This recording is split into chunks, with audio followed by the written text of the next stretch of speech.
విభాగంలో పనులు కావాలన్నా లంచం అనేది పరిపాటిగా మారింది. లంచం తీసుకోవడం తప్ప అన్నీ తెలిసి కూడా కొందరు ఉద్యోగులు పరాయి సొమ్ము కోసం పాకులాడుతున్నారు. అపన్నంగా అందిన కాడికి దోచేస్తున్నారు. ప్రతి డిపార్ట్మెంటులోనూ లంచం లేనిదే పని జరగదనే ఆరోపణలు గట్టిగానే వినిపిస్తున్నాయి. ప్రతి పనికి ఇంత రేటు అని ఫిక్స్ చేసి మరీ లంచాలకు మరిగిన మరో అవినీతి అధికారి సిబిఐ అధికారులకు చిక్కారు. హైవే పక్కన డాబాలు, రెస్టారెంట్లు, హోటళ్లు ఉండడం కామనే. ప్రతి హైవే పక్కన చిన్న పాన్ డబ్బా, టీ స్టాల్ దగ్గర నుంచి టిఫిన్ సెంటర్లు, పెద్ద పెద్ద రెస్టారెంట్లు ఖచ్చితంగా ఉంటాయి. ఇందులో ఆశ్చర్యపోవాల్సిన విషయం లేదు. అయితే హైవే పక్కన రెస్టారెంట్ నడపాలంటే లంచం ఇవ్వాల్సి వస్తుందని ఎప్పుడైనా విన్నారా? హైదరాబాద్ యాదాద్రి రూట్లో ఉన్న ఓ రెస్టారెంట్ యజమాని నుంచి 1,00,000 డిమాండ్ చేశారు.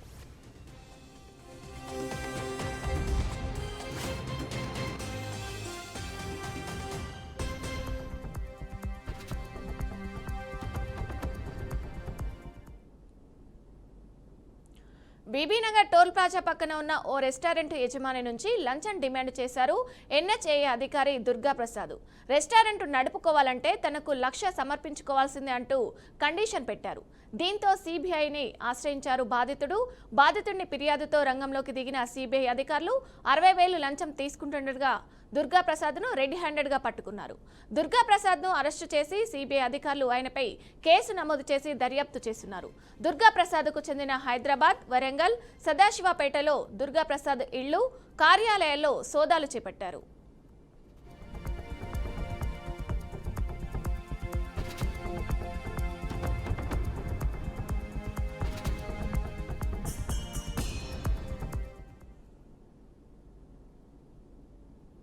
ఇక ఇదే విషయానికి సంబంధించి పూర్తి సమాచారం మా ప్రతినిధి రాజేంద్ర లైవ్ లో అందిస్తారు.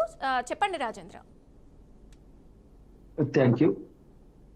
ప్రభుత్వ కార్యాలయాలు, ప్రైవేటు కార్యాలయాలు అవినీతి అక్రమాలకు కాదేది అనవసరం అన్నట్లుగా ఉంది పరిస్థితి. లంచాలు మాత్రం రోజు రోజుకి పెరుగుతున్న పరిస్థితి కనిపిస్తా ఉంది. ఏదైనా పని జరగాలంటే మాత్రం పెద్ద మొత్తంలో ముడుపులు చెల్లించాలనే ఒక నిబంధన కూడా ఏర్పాటైనట్టుగా కూడా తెలుస్తా ఉంది. హైవే పక్కన రెస్టారెంట్లు, దాబాలు, టీ స్టాలు, బడ్డీ కొట్లు వంటివి ఏర్పాటు చేసుకుని వేలాది మంది జీవనం సాగిస్తున్న పరిస్థితి ఉంది. అయితే వారు ఎవరికి కూడా ఎలాంటి రుసుము డబ్బు కట్టాల్సిన పని లేదు. హైవే పక్కన ప్రభుత్వ స్థలం కావడంతో ఖాళీ స్థలంలో అవి ఏర్పాటు చేసుకుని వారు బ్రతుకు సాగిస్తున్న పరిస్థితులు ఉన్నాయి. వీటిని అవకాశంగా తీసుకొని ఈ హైవే అధికారి దుర్గా ప్రసాద్ మాత్రం వసూళ్ల పర్వానికి తెరలేపాడనే విమర్శలు వెల్లువెత్తుల పరిస్థితి కనిపిస్తా ఉంది. బీబీనగర్ హైవే ప్రాంతంలో ఒక రెస్టారెంట్ ఏర్పాటు చేసుకునేందుకు సదరు యజమాని దుర్గా ప్రసాద్ ను సంప్రదించగా 1,00,000 రూపాయలు డిమాండ్ చేసినట్టుగా కూడా ఆరోపణలు ఉన్నాయి. ఈ నేపథ్యంలోనే సదరు రెస్టారెంట్ యజమాని సిబిఐ అధికారులు ఆశ్రయించి తన పరిస్థితిపై మొరపెట్టుకున్నారు. దీంతో రెడ్ హ్యాండెడ్ గా దుర్గా ప్రసాద్ సదరు రెస్టారెంట్ యజమాని నుంచి 60,000 లంచం తీసుకుంటుండగా రెడ్ హ్యాండెడ్ గా సిబిఐ అధికారులు పట్టుకొని అతనిపై కేసు నమోదు చేసి అరెస్ట్ చేసిన పరిస్థితి మనం చూస్తున్నాం. అయితే ఒక్క హైవే చౌక కాకుండా అనేక ప్రాంతాల్లో కూడా బడుగు బలహీన వర్గాలు, మధ్యతరగతి, సామాజిక వర్గాలకు చెందిన అనేక మంది వ్యాపారాలు చేసుకుని బ్రతుకు సాగిస్తున్న వారిపై కూడా ఈ లంచావతారాలెక్కిన అనేక మంది అధికారులు వారిని ముక్కుపిండి మరీ వసూలు చేస్తున్న పరిస్థితులు కనిపిస్తా ఉన్నాయి. ఇప్పటికే సిబిఐ కానీ ఏసీబీ శాఖలకు సంబంధించిన అధికారులు ఈ అవినీతి అక్రమాలు నివారించేసేందుకు, నిరోధించేందుకు అనేక మార్గాల్లో కూడా ప్రయత్నాలు చేస్తున్న పరిస్థితి కనిపిస్తుంది. అందులో భాగంగానే ఇప్పటికే అనేక మంది ప్రభుత్వ అధికారులనే కాకుండా ప్రైవేట్ ఉద్యోగులను కూడా పట్టుకుని వారిపై కేసులు నమోదు చేసిన పరిస్థితి. అయినప్పటికీ కూడా ఈ అవినీతి అక్రమాల దందా మాత్రం ఆగని పరిస్థితి కనిపిస్తుంది. మెయిన్ గా హైదరాబాద్ హైవేకి సంబంధించిన వ్యవహారాన్ని పరిశీలిస్తే మాత్రం అనేక మంది జీవనం సాగిస్తున్న వారందరిపై కూడా ఈ సదరు ఎవరైతే హైవే అధికారి ఉన్నారో, దుర్గా ప్రసాద్ ఉన్నారో, వారందరిపై కూడా టార్గెట్ చేసి వసూలు చేసేందుకు ప్రయత్నం చేస్తున్నట్టుగా కూడా ఆరోపణలు వినిపిస్తున్న పరిస్థితి కనిపిస్తుంది. గతంలో పలువురు వ్యాపారాలు చేసుకునేందుకు సదరు అధికారిని సంప్రదించగా పెద్ద మొత్తంలో డబ్బులు డిమాండ్ చేయడంతో వ్యాపారం చేయకుండా పర్వాలేదని చెప్పేసి విరమించుకున్న సందర్భాలు ఉన్నట్టుగా కూడా మనకు పలు విషయాలు వెలుగులోకి వచ్చిన పరిస్థితి కనిపిస్తుంది. ప్రస్తుతం మాత్రం హైవే అధికారి దుర్గా ప్రసాద్ సంబంధించిన వ్యవహారంలో సిబిఐ అధికారులు మాత్రం సీరియస్ గానే యాక్షన్ తీసుకున్నారు.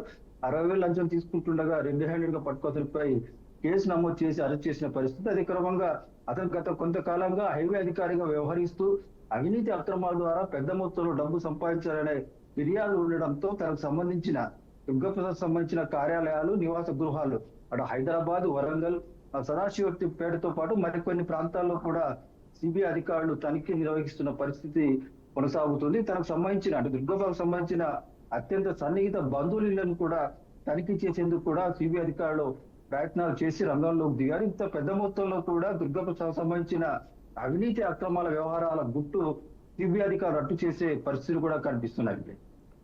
రాజేంద్ర, చూసుకున్నట్టయితే ఒక్కొక్కటి మీడియాలో మనం చూపిస్తూనే ఉన్నాం. ఒక్కొక్కరు ఇలా కమిషన్లు తీసుకోవడం కానీ మనం మీడియాలో ప్లే చేస్తూనే ఉన్నాం.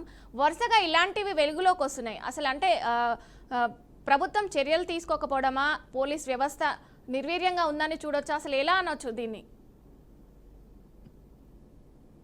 ఈ అవినీతి అక్రమాలకు పాల్పడే వారు అధికారులు కానీ ఉద్యోగస్తులు కానీ మొత్తం కూడా చైన్ లింక్ తో కొనసాగుతున్న పరిస్థితి ఉంది. అందులో భాగంగానే ఎక్కడ ఎవరు అవినీతి అక్రమాలకు పాల్పడినా వారికి పై అధికారులు వారికి సపోర్ట్ ఉండటంతో యథేచ్ఛగా దర్జాగా ఈ అవినీతి అక్రమాల దందా కొనసాగిస్తున్నారనే విమర్శలు కూడా వెల్లువెత్తున్న పరిస్థితి కనిపిస్తుంది. గతంలో కూడా అనేక మంది అవినీతి అధికారుల ఆటను సిబిఐ కానీ ఏసీబీ అధికారులు కట్టించినప్పటికీ కూడా ఈ దందా మాత్రం ఆగని పరిస్థితి కనిపిస్తుంది. అంటే ఉన్నతాధికారుల ప్రోత్సాహం సపోర్ట్ ఉండటం వల్లనే ఈ తరహా విధానాలు కొనసాగుతున్నాయనే ఆరోపణలు కూడా వెల్లువెత్తున్న పరిస్థితి కనిపిస్తుంది. అంటే ప్రజెంట్ మాత్రం అంటే హైవేకి సంబంధించిన వ్యవహారంపై ఇప్పటి వరకు ప్రభుత్వం కూడా దృష్టి పెట్టకపోవడం ఒక కారణంగా కూడా మనం భావించవచ్చు.